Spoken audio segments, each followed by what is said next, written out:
जय हिंद दोस्तों। मेरे पहले वीडियो यानी सीरीज 1 को देखने और समझने के लिए तहे दिल से शुक्रिया।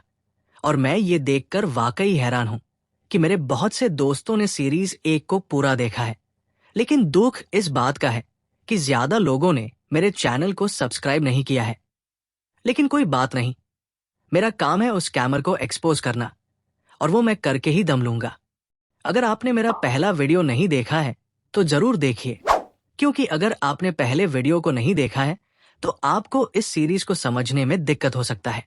मैंने अपने पहले वीडियो का लिंक डिस्क्रिप्शन बॉक्स में दे दिया है, तो पहले उसे पूरा देखिए, तभी आपको ये समझ आएगा कि मैं ये सीरीज क्यों बना रहा हूं। वैसे तो आपको पता ही होगा कि इंश्योरेंस यानी बीमा क्या होता है और कितने तरह का होता है। अगर आपको नहीं मालूम है तो मैं आपको बता देता हूं कि बीमा 2 तरह का होता है, जिसमें एक होता है जीवन से संबंधित यानी जीवित प्राणी का बीमा, और दूसरा होता है जनरल इंश्योरेंस यानी इसके अंतर्गत सभी चल और अचल संपत्ति का बीमा। उदाहरण के तौर पर मकान, दुकान, फैक्ट्री, गोडाउन, वेयरहाउस, प्लांट और इनमें रखे हुए सामान, प्लांट एंड मशीनरी इत्यादि का बीमा।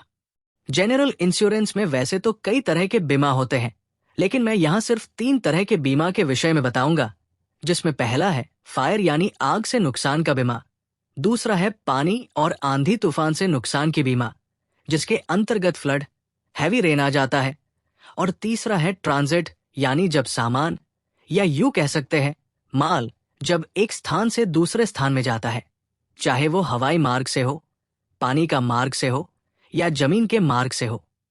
हर बिजनेसमैन अपनी बिजनेस के आधार पर बीमा करवाता है ताकि किसी भी तरह के नुकसान का भरपाई हो सके।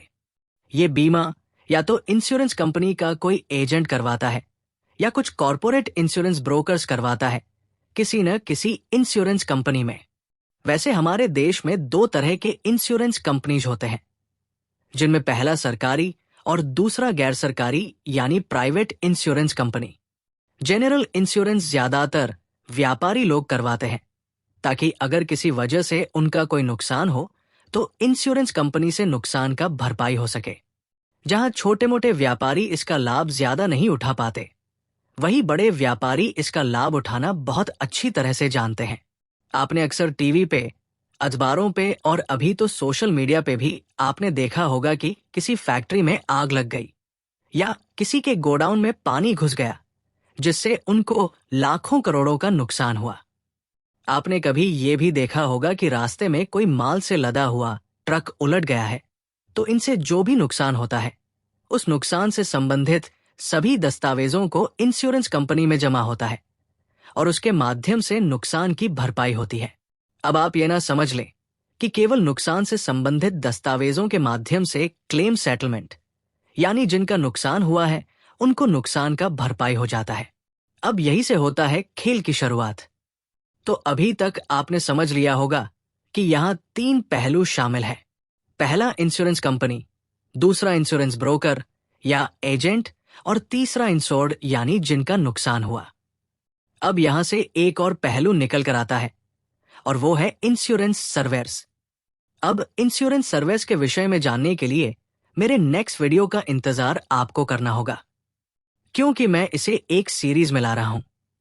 क्योंकि ये मुद्दा दिखने में जितना छोटा है, हकीकत में उतना छोटा नहीं है, और इस सीरीज को बनाने में मैं काफी मेहनत भी कर रहा हूं, क्योंकि नौकरी करने के साथ साथ मेरा खुद का एक बिजनेस भी है, जो मैंने अभी 1 साल पहले ही शुरू किया था, और मुझे ये सब भी देखना पड़ता है।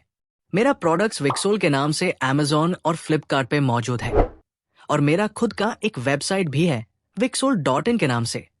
तो चलिए आज का चैप्टर यही क्लोज करता हूं, और आपका फिर से एक बाल दिल से शुक्रिया अदा करता हूं इस वीडियो को पूरा देखने, सुनने और समझने के लिए। लेकिन जाते जाते फिर से आपसे अनुरोध करता हूं कि इस चैनल को सब्सक्राइब कीजिए।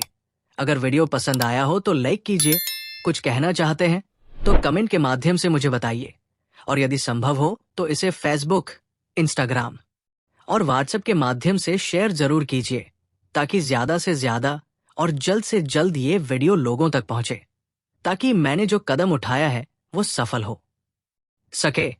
तो मिलते हैं फिर से मेरे नेक्स्ट वीडियो में। तब तक के लिए खुश रहें, स्वस्थ रहें, मस्त रहें।